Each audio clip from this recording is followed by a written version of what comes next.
exciting. Yeah. Arab fishing. Yeah, that's the Arab room. Are we going inside? It is, Okay, occupied. Available to come back to later. So, we go to the short room. Yeah, this is the banquet hall. After the tour, you'll be able to come back around the house. This is all available to come back in. You can ask with a million questions. And you will be able to answer them. I'll think of some answers, whether or not they're right. Right. Okay. So,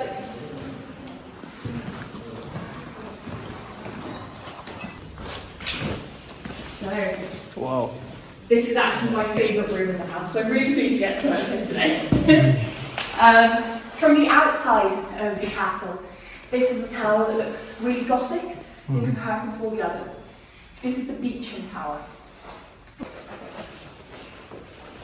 I know what you might be thinking. Amy, you said he was a happily married man. Why are we in a bedroom with a single bed? Well, so yes, grab one last picture, then head on up the stairs, up to the rooftop garden. I got radioed just before your guys' tour to tell me that they've put a radiator and a dehumidifier up there. So, sorry if they're in the middle of the path. I don't know where they'll be. I've not been up there because I was picking you guys up at the time. What would happen when they weren't here then? Would it be occupied by servants? Yeah, they had a skeleton staff that would stay here year round. I think it was about 20 people. That would.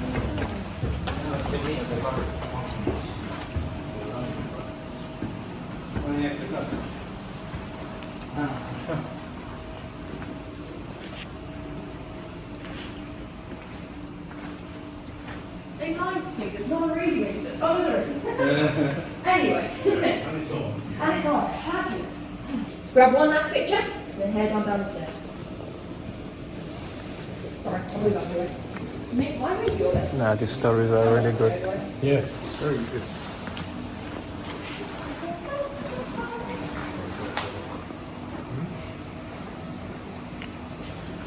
The drawings on the wall, the stories are really amazing. Extraordinary.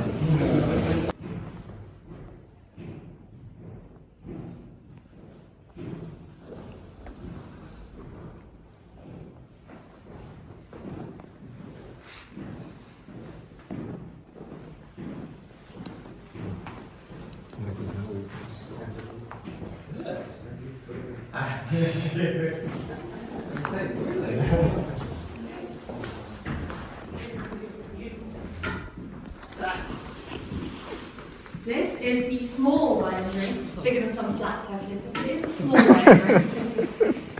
Hey ho. Yes, that's the end of my tour then. I hope you guys had fun. You've been a fantastic group. Thank you. If I could have your guys' lanyards back, that would be amazing. That way the ticket office won't get grumpy at me.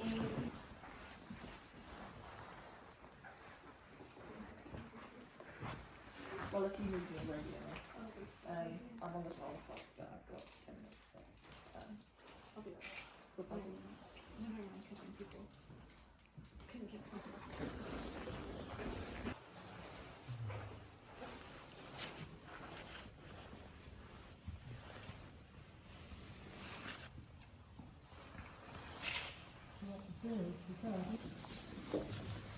Sorry, thank you.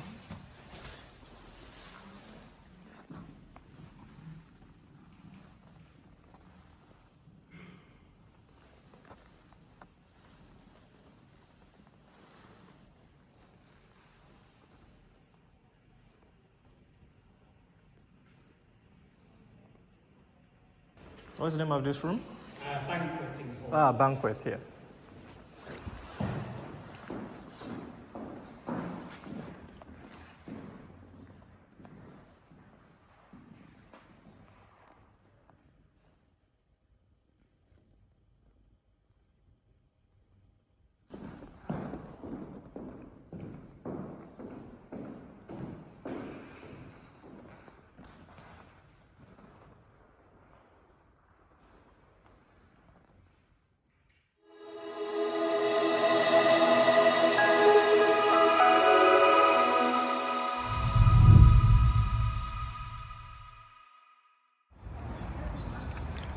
All right, folks, I'm headed for the part 2, which is a guided tour.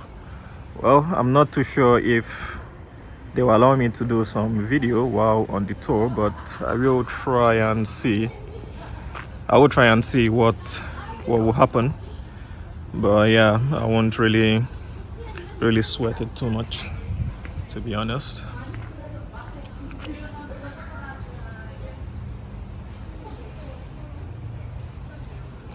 All right, so let's head up this staircase and go towards the meeting point.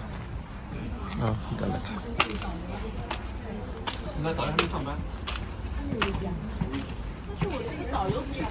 Morning. Morning. Morning.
The house tour starts here. Please wait here and your guide will come and meet you. The 45 minutes guided tour includes access to additional castle rooms. If you wish to upgrade your ticket, simply return to the ticket office and ask for a house tour for a small extra fee. Hello. How are you? Yeah, it's closed? Yeah, it is closed. Are you the tour master? No. Okay.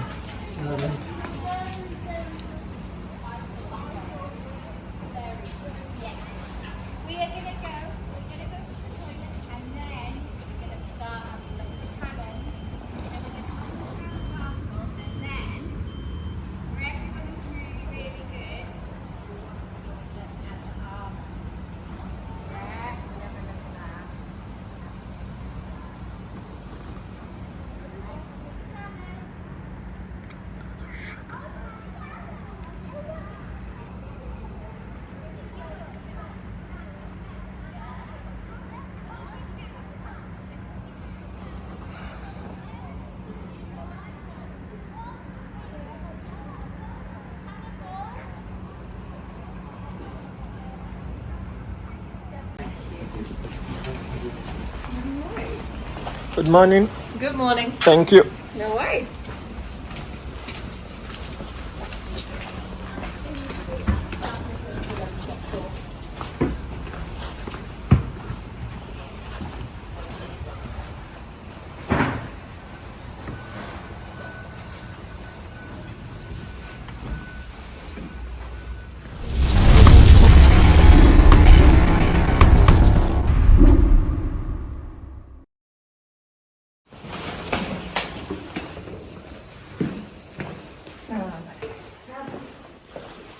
So,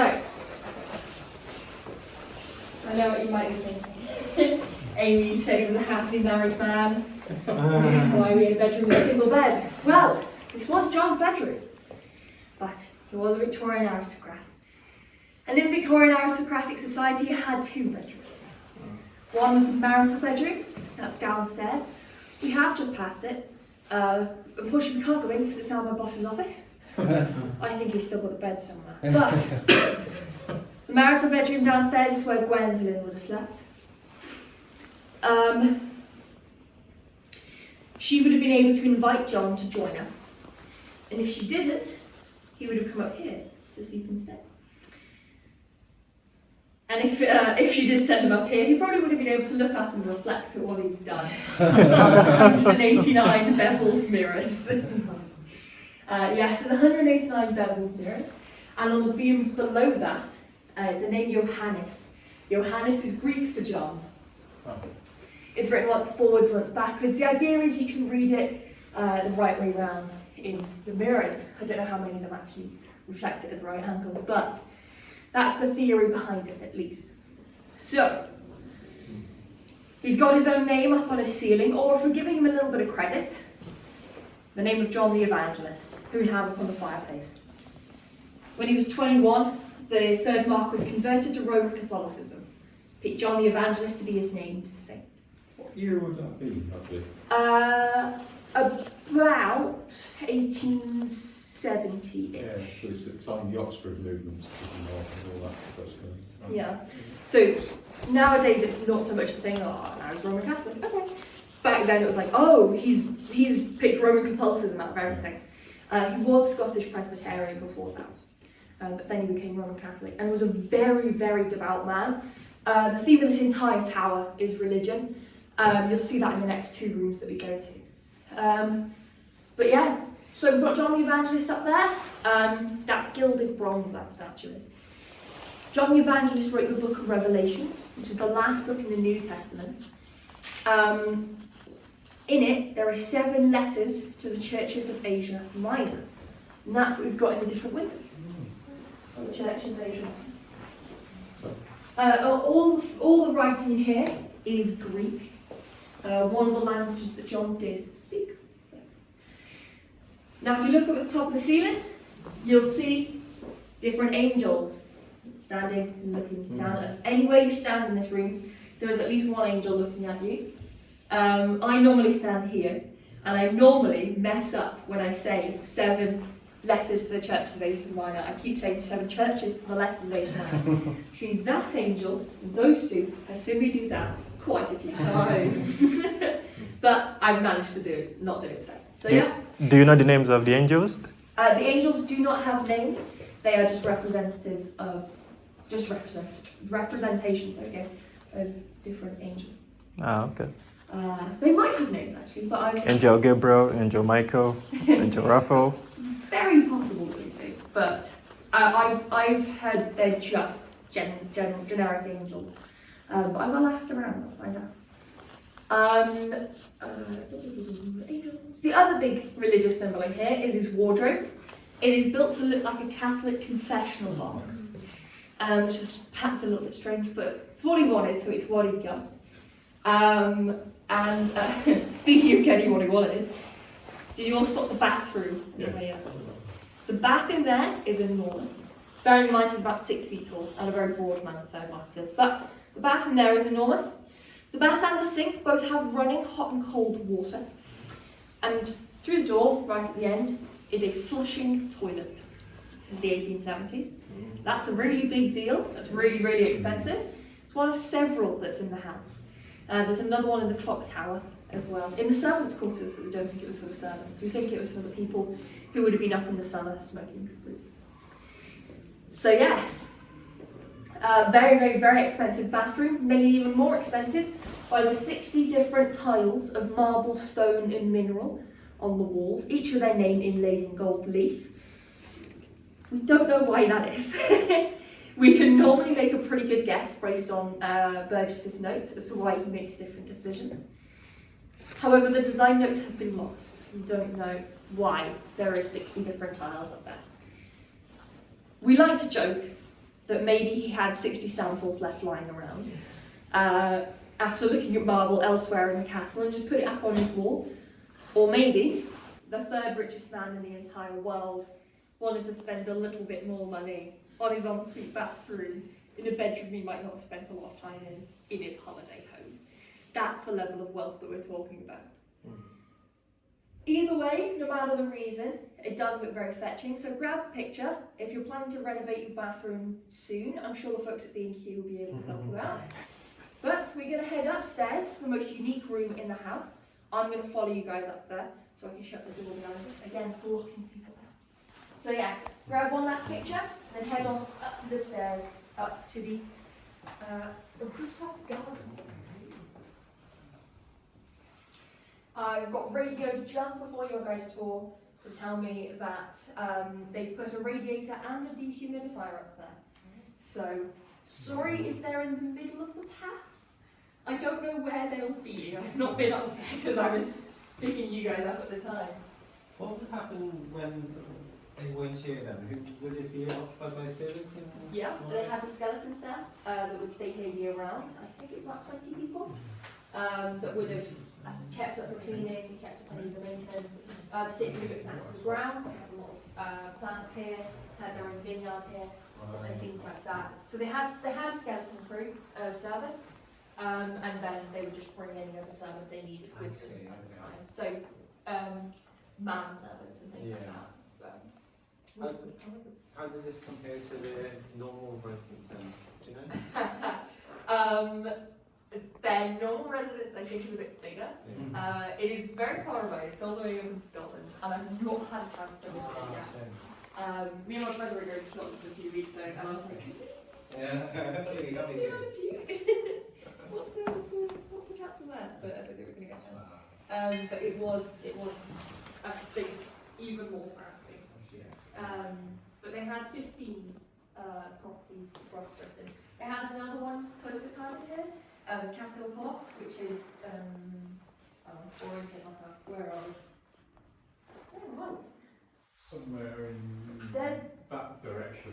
that way I believe it is. Castle Hawk is that way. Which you can't actually see from the top of the keep if you go to the keep. Yeah, it's that's the same level. That was a Burges job as well. I don't think Burges did their main residence. He only worked in here for about 10 years. 1869 was the first thing he started doing, which was the clock's home. And then he passed away in 1881. So, yeah. But I mean, when you've got enough money to burn, you might as well get the job done fast. Exactly. So yeah. But yes, heading on up the stairs before you go there.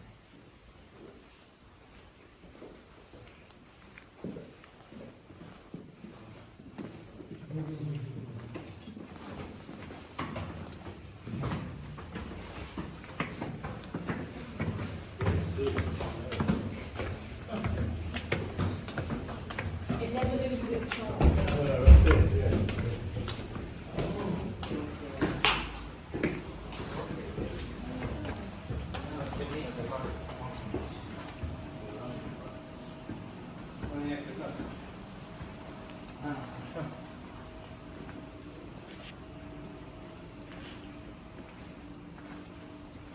They lied to me, there's not a radiator. Oh, no, there isn't.